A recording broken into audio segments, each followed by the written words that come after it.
ಇನ್ನು ಭರತ್ ಅವರೇ, ಮೆಜೆಸ್ಟಿಕ್ಕು ನಮ್ಮ ಸ್ಯಾಂಡಲ್ವುಡ್ಗೆ ಒಬ್ಬ ಸ್ಟಾರ್ ನಟರನ್ನ ಕೊಟ್ಟಂಥ ಚಿತ್ರ.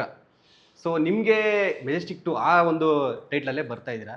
ಸೊ ಎಷ್ಟು ಅಂದರೆ ನಿಮಗೆ ಒಂಥರ ಸ್ಪೆಷಲ್ ಅಂತ ಇದ್ದೇ ಇರುತ್ತೆ ಖಂಡಿತ. ಯಾಕೆಂದರೆ ಒಬ್ಬ ದರ್ಶನ್ ಅವರಿಗೆ ಸ್ಟಾರ್ ಆಗಿ ಬರೋದಕ್ಕೆ ಚಾನ್ಸ್ ಆಗಿರೋದೇ ಮೆಜೆಸ್ಟಿಕ್. ಅಲ್ಲಿಂದನೇ ಅವ್ರದ್ದು ಒಂಥರ ಸ್ಟೆಪ್ ಬೂಮ್ ಆಗಿದ್ದು. ಸೊ ನಿಮಗೆ ಈ ಚಿತ್ರ ಎಷ್ಟು ಬ್ರೇಕ್ ಕೊಡುತ್ತೆ ಅಂತ?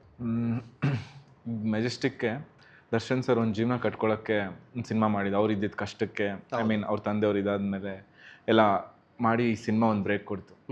ನಾನು ಹಂಗೇನೆ, ನಾನು ಸುಮಾರು ಪ್ರಯತ್ನ ಪಟ್ಟಿದ್ದೆ. ನಮ್ಮಪ್ಪ ಪ್ರೊಡ್ಯೂಸರ್ ಆಗಿದ್ರು ನಾನು ಸಿನಿಮಾಗೆ ಬಂದಿಲ್ಲ. ಫಸ್ಟು ನಾನು ಸಿ ಎ ಓದ್ತಾ ಇದ್ದೆ, ಆಮೇಲೆ ಇವೆಲ್ಲಿ ಕೆಲಸ ಮಾಡಿಕೊಂಡು ಆಡಿಟ್ ಮ್ಯಾನೇಜರ್ ಆಗಿದ್ದೆ, ಆಮೇಲೆ ಹೋಟ್ಲಿತ್ತೆ ಎಲ್ಲ ನಾನಾ ಸೈಕಲ್ ಇವಾಗ ಹೇಳ್ತಾ ಆಮೇಲೆ ನಾನಾ ಸೈಕಲ್ ತುಳ್ದು ಆಮೇಲೆ ಇಲ್ಲ ನಮ್ಗೆ ಇದು ಯಾವುದು ಸೆಟ್ ಆಗಲ್ಲ, ಸಿನಿಮಾನೇ ನಮ್ಮ ಮನೆ ದೇವರು ಅಂದ್ಕೊಂಡು ಅಸಿಸ್ಟೆಂಟ್ ಡೈರೆಕ್ಟ್ರಾಗಿ ಬಂದೆ. ಅಲ್ಲೂ ತುಂಬ ಹಾರ್ಡ್ ವರ್ಕು ಅದು ಇದು. ಆಮೇಲೆ ನಾಟಕಕ್ಕೆ ಸೇರಿಕೊಂಡು ಇದನ್ನು ಈಗ ನಮ್ಮ ಹತ್ರ ದುಡ್ಡು ಏನೋ ಇರ್ಬೋದು, ಬಟ್ ಅದನ್ನ ಇಟ್ಕೊಂಡು ಶೋಕಿಗಂತೂ ಸಿನಿಮಾ ಮಾಡಿಲ್ಲ ಸರ್.